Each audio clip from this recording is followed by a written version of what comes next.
Boys, no longer breaking news, making news? A controversial Labor-aligned comedian also taking aim online. What? That's the footage they showed?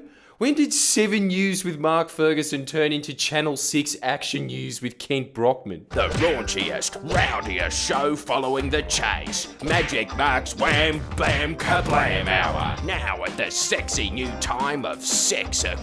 Isn't it amazing that in this day and age, making the news is about as exciting as walking down the street and seeing Paulini? At this point, it's just a collab. Isaac Butterfield told me to flick over to Channel 10, and I got about the same buzz as I get being in a Neil Cole-Hadcar video. Oh, might get a couple more subs out of this, pretty good. A controversial Labor-aligned comedian. Oh, what? No, shout out! Ah! That is the one taboo of our generation, isn't it? Oh, Mark, you didn't tag me, man. What the fuck? Jesus, and people think my videos are scattered. Have you watched the news? You know how 7 got merged with Today Tonight? I think 10 First at 5 must have been merged with Neighbours. The only reason I knew this story was about the extinction of koalas is because they flashed up a picture of one for half a second like it was a f***ing fight club. The rest was essentially gossip. Gladys Berejiklian might as well be Steph Scully. Steph might look stoic, but you can tell she's crying on the inside. Better watch out for Stingray, who will sting you where it hurts, in your heart. Ooh. 2 words for that. Drama. And just like in Neighbours, the scripts are on a 2-year rotation. I remember those exact same stories with that exact same dialogue, just different actors when I was like 8. Will there be a leadership spiel? The leader of the party that I'm affiliated with will remain the leader of the party that I'm affiliated with. So you're not challenging? No, he stands up for regional Australia. He will continue to stand up for regional Australia, even though he doesn't live in / rarely visits regional Australia. My videos aren't scattered! I can't believe the news shows me smashing a vase, lying around in a bath naked, and yet still doesn't take me seriously, referring to me as... It's also emerged a comedian and a controversial Labor-aligned comedian. Now, to be fair to that 7 journo, who I'm returning the favour to by not naming him, he did write to me later apologising for not naming me, claiming he forgot. Which I must say, sir, you have nothing to apologise for. Controversial Labor-aligned comedian? Why didn't I think of that? That is actually what the name of this channel should be. Very strange, however, that the other journalist also contacted me, also claiming that he forgot to mention me.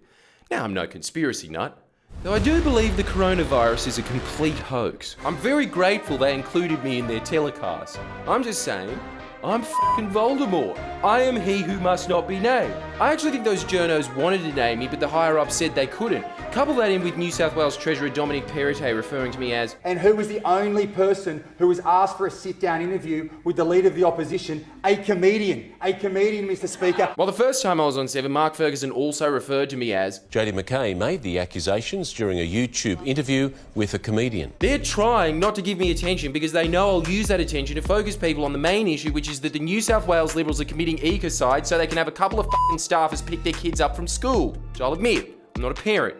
Maybe traffic is that bad. But that's also their fault. Murdoch Press, on the other hand, completely different ball game. They had the courage, nay, the guts, to use my name.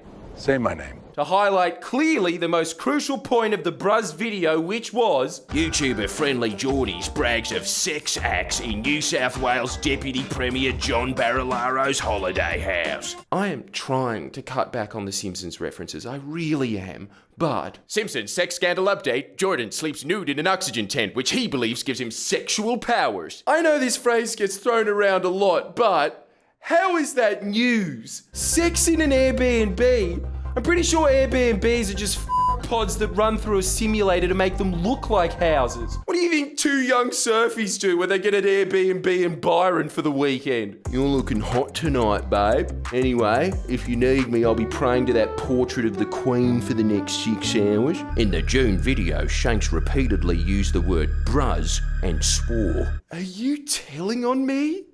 Who after year one says sentences like, Jordan Shanks swore? At first I thought the reason the Murdoch goon who wrote that article didn't pen their name to it because they didn't want the same treatment we gave that parody of a human James O'Doherty from The Telegraph when he tried to defend Barilaro like the loyal little kid from Stuart Little he is. But now I'm thinking it's just they don't allow minors to be published. 26 minutes outlining tens of millions of taxpayer dollar corruption.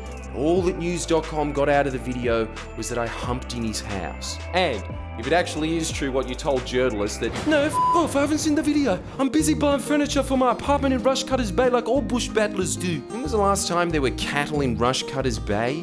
1850? No, there's bush turkeys in the park. How could they be bush turkeys if it's not the bush? I know at least his advisors watch. So you tell your Don we've got more dirt on him than the rest of that ragtag sons of the soil bunyip aristocracy mafia that call themselves the Nationals, and it's coming out next Friday. Like the video if you're excited for that, and give us more money on Patreon because as clearly displayed, even when the press is forced to focus on a mass extinction crisis, they'll still find a way to turn it into me busting a nut, and yet they call me a comedian.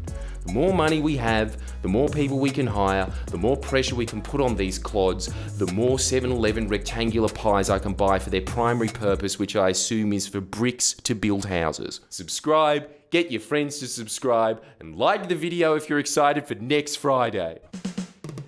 Please share and comment below. Comment.